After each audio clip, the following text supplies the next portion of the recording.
Horn நீங்க ரொம்ப வேகமா போட்டீங்கன்னு சொன்னா இதெல்லாம் ஒரு வேகமே இல்லையே. அமெரிக்கன் மசில் காரால யார் ட்ரிஃப்ட் பண்ண முடியாதுன்னு சொன்னது. உண்மைதான். ஹார்ன் தன்னுடைய எதிரிகளை கடந்த காலத்திலேயே விட்டுட்டு வந்துட்டதா சொன்னான். TamilRockers.net. அதை பத்தி அவன் அதிகமா பேசினதே இல்லை. எப்பவுமே எல்லா விஷயத்தையும் ரகசியமா வச்சுக்குவேன்.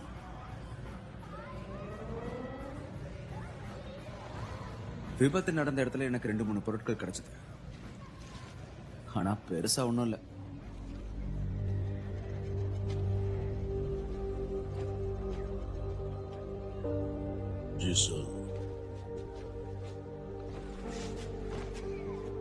ஓ, அப்புறம் இன்னொரு பொருள் அங்க இருந்தது.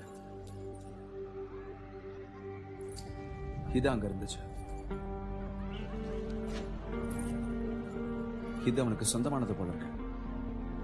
அவனை கொலை பண்ணவனை கண்டுபிடிச்சீங்கன்னா